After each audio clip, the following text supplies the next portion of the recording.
नमस्कार, आप देख रहे हैं उत्तराखंड का विशेष बुलेटिन अपना उत्तराखंड और मैं हूं आपके साथ अंजू भाटी। चलिए बुलेटिन की शुरुआत करने से पहले जल्दी से नजर डालते हैं हेडलाइंस पर।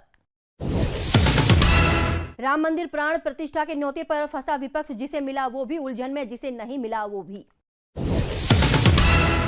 गोगामेड़ी केस, मुख्य शूटर रोहित के घर पर बुलडोजर एक्शन, हंगामे के बाद हिरासत में बहन। त्रेता युग थीम से सज रही है अयोध्या नगरी। आखिर किस तरह का था त्रेता युग? अयोध्या में तैयार हो रहे हैं राम मंदिर के उद्घाटन की तारीख नजदीक। फॉग की लेयर में लिपटे 6 राज्य, देश की राजधानी नई दिल्ली समेत 6 राज्यों में कोहरे का सितम, इससे ट्रेन यातायात भी हुआ बाधित। रुक करते हैं खबरों की ओर।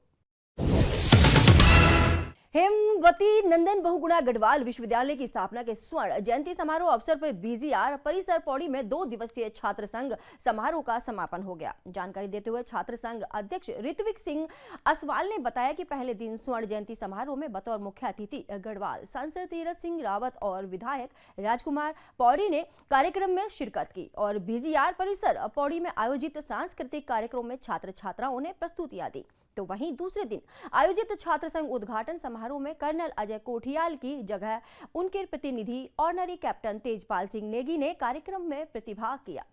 इस मौके पर लोक गायक सौरभ मैठाणी और उनके साथी कलाकारों की प्रस्तुतियां आकर्षण का केंद्र रहीं। इस दौरान लोक गायक सौरभ मैठाणी के गीतों पर छात्र जमकर झूमते हुए भी नजर आए। कार्यक्रम में छात्र छात्राओं द्वारा माधव सिंह भंडारी पर लघु नाटिका भी प्रस्तुत की गई। इस मौके पर मिमिक्री आर्टिस्ट जीतू पहाड़ी की प्रस्तुतियों ने सबको हंसाया। कार्यक्रम के दौरान परिसर निदेशक प्रोफेसर प्रभाकर बड़ोनी, डीएसडब्ल्यू अनीता रुडोला समेत छात्र संघ पदाधिकारियों और देश के कोने कोने से विश्वविद्यालय में अध्ययनरत छात्र छात्राओं की मौजूदगी रही।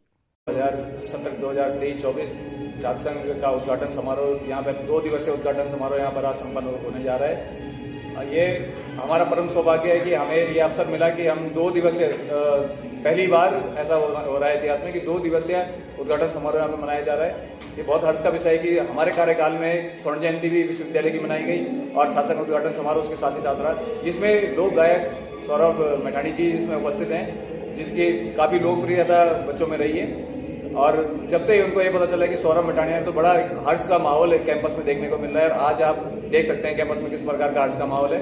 लगातार हमारी पहल रही है, हम अपने कल्चर को, अपने जो हमारा पहाड़ी कल्चर है, हम उसको बढ़ावा देना चाहते हैं। इसलिए हमारी जो थीम थी ये 2 दिवसीय उद्घाटन समारोह की एक कल्चरल फेस्ट के नाम से थी, जिसका कल का थीम था एकता में एकता, जिसमें अनेक देश के कोने से राज्यों से यहाँ बच्चे आते हैं। उन्होंने अपने अपने कल्चर की एक छोटी प्रदर्शनी यहाँ कल उनके द्वारा दिखाई गई थी। आज भी यहाँ एक वीर हमारे स्वर्गीय माधव सिंह भंडारी जी के ऊपर एक नृत्य नाटिका रखी गई, जो कि बहुत ही भावुक नृत्य नाटिका थी, जिसके हर एक व्यक्ति जो परिसर में मौजूद था उस टाइम हर एक उसकी प्रशंसा कर रहा है।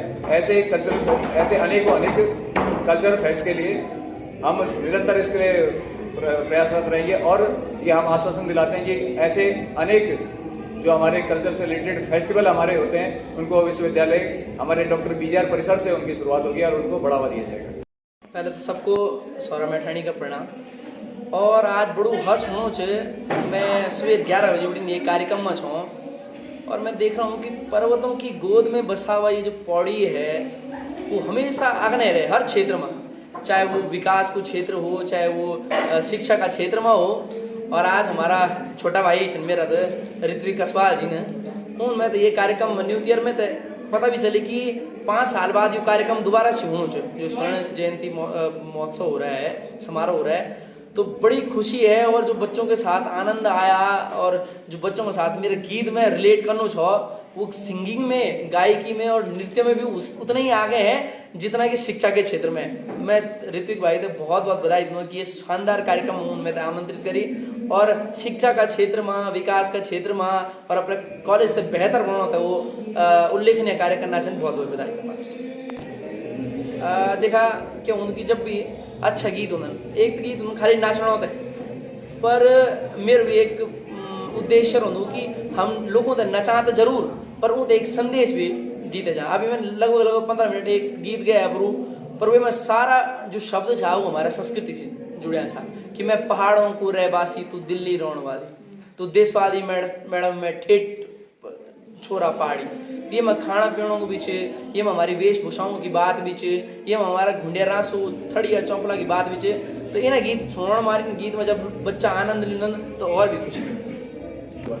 देखा जो भी नई पीढ़ी होनी छे वो जरूर उन्नति करने। देखा मैं स्पष्ट आप बोलूँगा कि मैं पिछला 2 साल बड़ी ऋत्विक भाई तो जानता हूँ, पर आज जब मैं उनके बारे में बताया उनका छोटा भाई ने और कॉलेज के छात्रों ने कि वो निर्दलीय ये चुनाव जीती न, और बच्चों को भी प्रेम जो मैं देखूँ मंच पर हो, चाहे वो जबरबड़ी में कॉलेज है शुरू बड़ी ने और अभी तक हो लोगों को प्रेम छे। हमारी यही दुआ छे, हमारी यही शुभकामनाएं छे कि वो अच्छे से अच्छो कार्य करें, कि मेरा बन सी या क्या व्यक्ति विशेष बन सी या क्या बड़ा लीडर का बन सी इंसान अच्छो नहीं होना। जब वो बच्चों के हित में, अपने कॉलेज कैंपस के हित में जो कॉलेज के कार्य हैं या कॉलेज को सौंदर्य कार्य करने से, चाहे जो लाइब्रेरी को कार्य कर, जो भी कॉलेज का मुद्दा होता है ना, वो अगर वो नंबर 1 पर रोला तो हमेशा लोग होते हैं नंबर 1 पर रोना। मेरी शुभकामना है आज छात्र राजनीति करना, बुआ भविष्य में MLA होन, मंत्री होन और नेतृत्व करो। मेरी शुभकामना है। मेरे सभी बच्चों से एक ही निवेदन है, और हम भी 5 साल पहले स्टूडेंट लाइफ बड़ी निकली रहे हैं। कोई भी बच्चा हो, किसी भी क्षेत्र में मेहनत कर रहा हो, चाहे वो साइंस कुछ हो, चाहे वो कॉमर्स कुछ हो, चाहे वो आर्ट कुछ है, वो बहुत फोकस करके पढ़ाई करे, लगन करके मेहनत करे, और जो भी उसका उद्देश्य है, जो भी उसका गोल है, वो अचीव करना होता है। दिन रात मेहनत करूं और अपना भविष्य तय सफल करूं।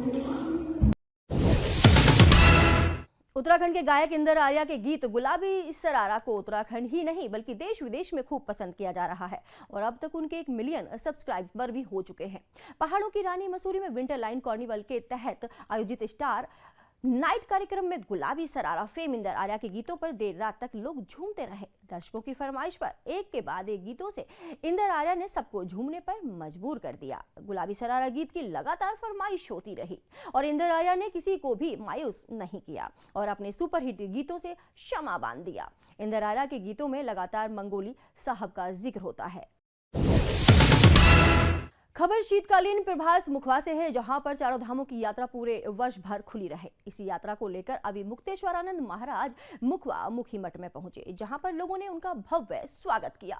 सभा को संबोधित करते हुए कहा कि 4 धाम बंद नहीं होते, बल्कि मीडिया के लोग कपाट बंद का भ्रम फैलाते हैं, जबकि यात्रा पूरे वर्ष चलती रहती है। सिर्फ शीतकाल में गंगोत्री धाम में बर्फ ज्यादा गिरने से 6 महीने के लिए मां गंगा के दर्शन शीतकाल प्रवास मुखवा मुखी मठ में होते हैं। इसी प्रकार चारों धामों की यात्रा खुली है, लेकिन शीतकाल प्रवास में भी दर्शन कर सकते हैं।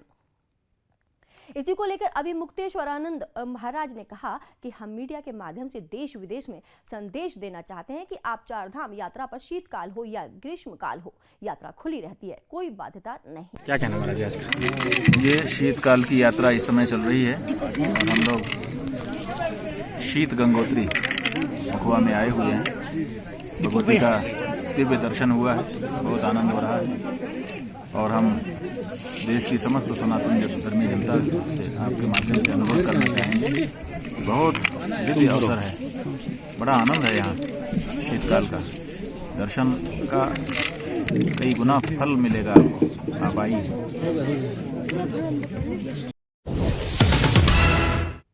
देश को प्रदूषण मुक्त बनाने के लिए सरकार आए दिन तमाम तरह की नई योजनाएं बना रही है। इतना ही नहीं, उन योजनाओं को धरातल पर उतारने के लिए प्रशासन के आला अधिकारी भी बेहद संजीदा नजर आ रहे हैं। तो वहीं रुड़की शहर में लाखों रुपए की पॉलिथीन का जखीरा अवैध तरीके से एक मकान में चल रहा था, जिसे जीएसटी की टीम ने बरामद किया। सूत्रों के अनुसार जीएसटी विभाग को यह सूचना मिली और फिर जीएसटी विभाग ने छापा मारकर सरकार के खाते में लाखों रुपए का जुर्माना वसूल कर आय में बढ़ोतरी कर डाली। जीएसटी विभाग के द्वारा कार्रवाई की सूचना जैसे ही नगर निगम के अधिकारियों को लगी तो वह भी मौके पर पहुंच गए, लेकिन निगम के अधिकारी खाली हाथ ही लौट गए, क्योंकि पहले ही बड़ी कार्रवाई जीएसटी विभाग के द्वारा की जा चुकी थी। आपको बता दें कि पूरा मामला नगर निगम से 200 मीटर की दूरी पर मोहल्ला कानून गोयान निकट बादशाह होटल का है, जहां पर एक मकान में प्रतिबंधित पॉलिथीन के सैकड़ों कट्टों को कमरों में रखा गया था। राज्य कर मुख्यालय के कमिश्नर सर के निर्देश थे कि जो भी सिंगल यूज प्लास्टिक है प्रतिबंधित, इसको जो है रोका जाए और राज्य में आने पर इस पर रोक लगी हुई है। इसके खरीद, बिक्री और परिवहन पर रोक है।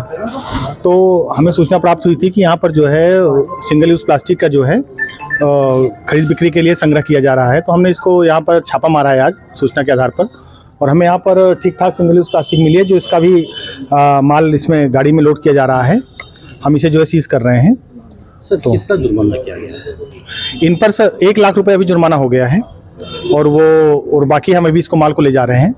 अब इसके बाद बाकी जो भी हमारी कार्रवाई होगी वो हम उसको सीट करेंगे। के साथ साथ क्या कोई मुकदमा के प्रावधान है या किसी तरह की कोई आगे की कार्रवाई? अभी इसको हम देखेंगे, पहले हम माल एक बार पूरी हम जांच कर लें, उसके बाद हम इस पर कुछ बता पाएंगे। कितनी कीमत का सर माल होगा, एक आइडिया का लगे? वैल्यूएशन तो देखिए अभी किया नहीं है, जैसा कि अनुमानित है कि इनका एक कट्टा जो है लगभग 25 किलो का है, और 1200 से 1300 1400 का एक कट्टा लगभग आता है। और अभी जितना माल निकला है 50-60 कट्टे तो उनके निकल चुके हैं।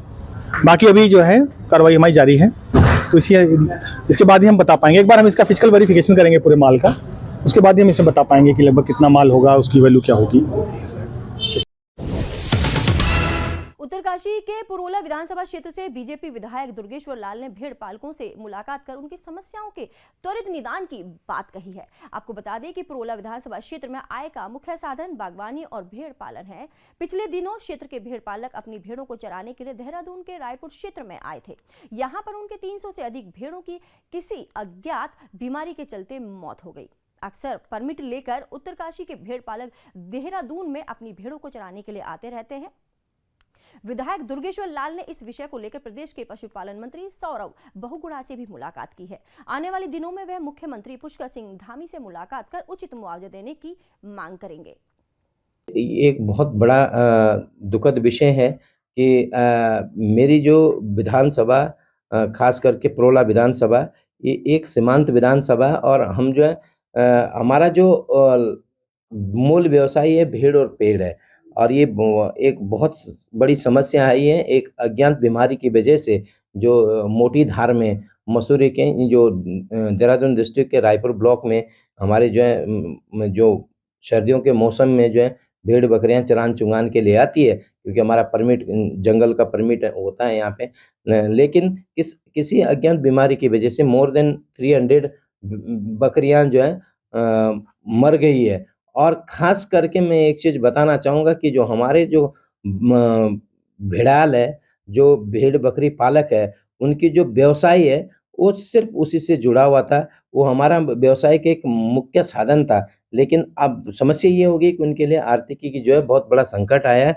और मैं जो है परसों मैं खुद गया था, घटनास्थल पे गया था, रोड से कम 4 से 5 किलोमीटर गहराई पे जो है जंगल है, वहाँ पे जाके मैंने भेड़ बकरियों के खुद निरीक्षण करके आया, और अपने साथ जो है डॉक्टर्स की कंटिन्यू टीम लगी हुई है, और देहरादून सीबीओ को भी मैंने जो है वहाँ घटनास्थल पे लेके गया। और साथ साथ निरीक्षण के बाद ये एक जो है समीकरण मिला है कि जो बीमारी है उसकी पीपीआर की कोई सिम्टम बताए जा रहे, और मैंने इस संबंध में जो पशुपालन मंत्री है मैं उनका तहे दिल से धन्यवाद करना चाहता हूं, सौरभ बहुगुणा जी का, जिन्होंने जो है वो भी कंटिन्यू मॉनिटरिंग कर रहे हैं, डॉक्टर की टीम को भेज रहे हैं। और माननीय मंत्री जी ने आश्वस्त किया है कि हम जो भेड़ पालक हैं उनके लिए उचित मुआवजे की व्यवस्था करेंगे। और मेरा भी पर्सनली एक ऑब्जेक्टिव है कि अभी माननीय मुख्यमंत्री जी देहरादून नहीं है, मैं भी कल परसों ही आया, मैंने पूरे क्षेत्र भ्रमण कार्यक्रम में था।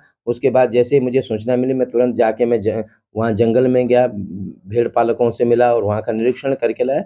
और जैसे ही माननीय मुख्यमंत्री जी आते हैं उनके संज्ञान में ये चीज़ें रखेंगे। और मुझे विश्वास है कि हमारे प्रदेश के यशस्वी मुख्यमंत्री जी जिस तरीके से किसानों के लिए, बागवानों के लिए, मजदूरों के लिए, एक गरीब के लिए अंतिम छोर पे बैठा हुआ व्यक्ति है, उसकी चिंता करते हैं, तो मुझे ये भी विश्वास है कि हमारे भेड़ पालकों को जो है उनकी जो आघात पहुंचा है, उनकी आर्थिकी पे संकट आया, उनके लिए कुछ ना कुछ व्यवस्था करेंगे, ऐसा मैं विश्वास करता हूँ।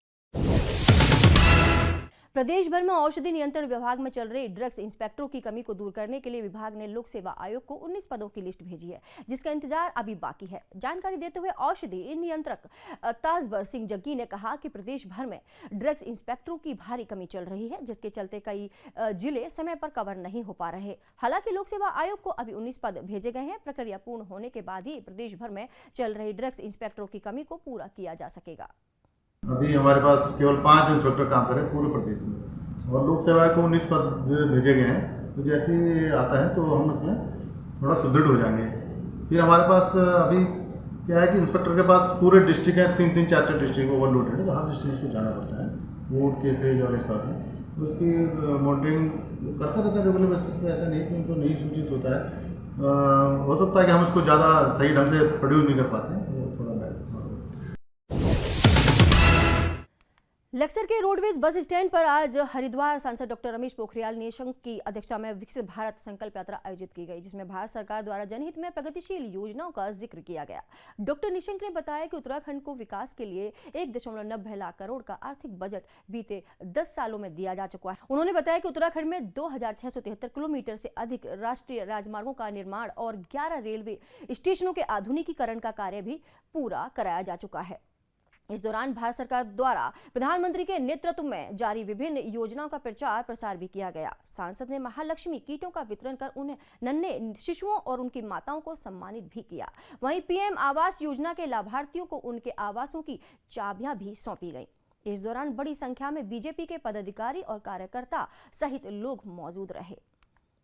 पहला ऐसा उदाहरण होगा जब किसी देश का प्रधानमंत्री सीधे गरीब से अंतिम छोर पर बैठे रहने वाले व्यक्ति से बात करता है और उससे पूछता है कि जो मैं भेज रहा हूँ वो आपको मिल रहा है कि नहीं मिल रहा है, और उसका लाभ तुम ले रहे हो कि नहीं ले रहे हो।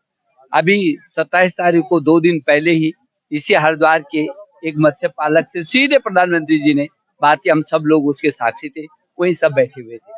आज ये जो विकसित भारत संकल्प यात्रा है, आपने देखा सब लोगों ने संकल्प लिया कि ये विकसित भारत बनाना है, हमको प्रधानमंत्री जी की अगुवाई में विकसित भारत बनाना है। ये जो विकसित भारत संकल्प यात्रा है, इस यात्रा में जो एक मोदी गारंटी गाड़ी आई है, ये इस गारंटी को छूने के लिए लोगों में बहुत उत्साह है, लोग स्पर्श कर रहे हैं। जिनको लाभ मिल गया वो लाभार्थी लाखों लाखों हजारों लाभार्थी एक इस गाड़ी का जगह जगह स्वागत कर रहे हैं, मोदी जी को धन्यवाद दे रहे हैं। अब जैसे इस जिले को मैं बात करूं तो 10,11,000 तो जनधन के खाते वाले हैं, जिनके खातों में लगभग 400 करोड़ रुपए, उस गरीब जिसके जेब में एक पैसा भी नहीं था। ये प्रधानमंत्री जी का बड़ा बदलाव, ये लोग आ रहे हैं। अभी आयुष्मान भारत को आपने देखा, 1,44,000 लोगों की जान को बचा दिया। 5 लाख रुपए तक का जो है जीवन को बचाने के लिए आयुष्मान भारत ये योजना चल रही है। उधर किसान बहुत खुश है। ये इस जिले में 1,34,000 किसानों के खातों में लगभग 300 करोड़ से भी अधिक पैसा चला गया। अब जिस तरीके से अभी आपने देखा आवास की चाबी दे रहे हैं, यहाँ भी लक्सर में हजारों लोगों को आवास मिला, हजारों लोगों को फ्री राशन मिल रहा है। तो जिनके छत नहीं था, जिनके सिर पर जो है छत पर नहीं था, बिना घर के जब बारिश होती थी तो नरक जैसा हो जाता था, उनके चेहरे पर अब जब हम चाबी सौंप रहे थे, ये पहली सरकार है जो चाबी थमा रही है, तुम्हारा मकान तैयार, अब लो चाबी लो और अपने मकान में जाओ। एक अहम खबर आपको बताने जा रहे हैं। उत्तर प्रदेश मथुरा में गोवर्धन धाम की 7 कोस परिक्रमा करने के बाद मुख्यमंत्री पुष्कर सिंह धामी का मीडिया बयान आया है, चलिए सुनाते हैं आपको।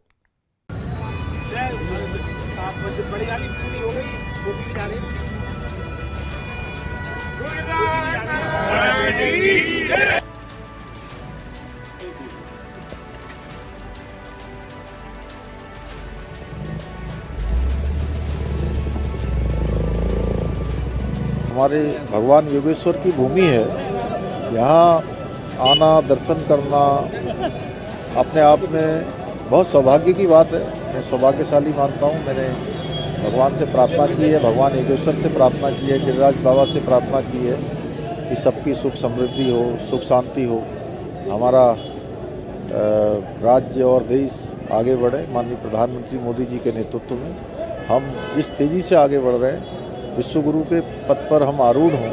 आज हमारे सभी देव स्थानों का पुनर्निर्माण हो रहा है, नवनिर्माण हो रहा है। आध्यात्मिक चेतना जो भारत के अंदर जागृत हुई है, वो पूरे विश्व के अंदर हमारे प्रधानमंत्री जी के नेतृत्व में जा रही है। भगवान सब पर कृपा करें और सभी का कल्याण करें। नया साल आ रहा है, उत्तराखंड के लिए कितना पैसा जाएगा, क्या रहेगा? नए साल में हम पिछले सालों में जो हमने अपने को आगे बढ़ाया है, बहुत सारी कामों को शुरू किया है, बहुत सारे पूरे किए हैं, बहुत सारे नव कार्य शुरू होने हैं। उन सभी पर संकल्पबद्ध होकर हम आगे बढ़ेंगे और भगवान की कृपा से सब पर हमको सफलता मिलेगी। हमारे प्रधानमंत्री जी का मार्गदर्शन और निर्देशन है लगातार। उन्होंने कहा है कि 21वीं सदी का तीसरा दशक उत्तराखंड का दशक होगा। वो दशक बनाने के लिए हर एक उत्तराखंडवासी अपने कर्तव्यों का ठीक प्रकार से उनका पालन करेगा, अपनी कर्मठता से, अपनी योग्यता से, और सभी लोग एक टीम भावना से काम करेंगे। हरिपुर में सर एक कृष्णा धाम बना रहे हैं। चूँकि हमारे पुराने समय में वहाँ पर कई वर्षों पूर्व वहाँ पर हरि नगर हुआ करता था, जो एक आपदा में और भयंकर बाढ़ में वो पूरी तरह से बह गया था। उसका हमने पुनर्निर्माण का और नवनिर्माण का और नया धाम बनाने का संकल्प लिया है। उत्तराखंड के अंदर ऐसे जितने भी देव स्थान हमारे पौराणिक हैं, जिनका कहीं ना कहीं किसी न किसी रूप में कोई न कोई अवशेष मिलते हैं या कहीं ना कहीं उनकी पहचान है, उन सभी को स्थापित करने का हमने संकल्प लिया है। इसी कड़ी में हम हरिपुर धाम भी बना रहे हैं। इस बुलेटिन में फिलहाल इतना ही। देश दुनिया की खबरों को जानने के लिए जुड़े रहिए मेरे साथ उत्तराखंड का विशेष बुलेटिन अपना उत्तराखंड में। नमस्कार।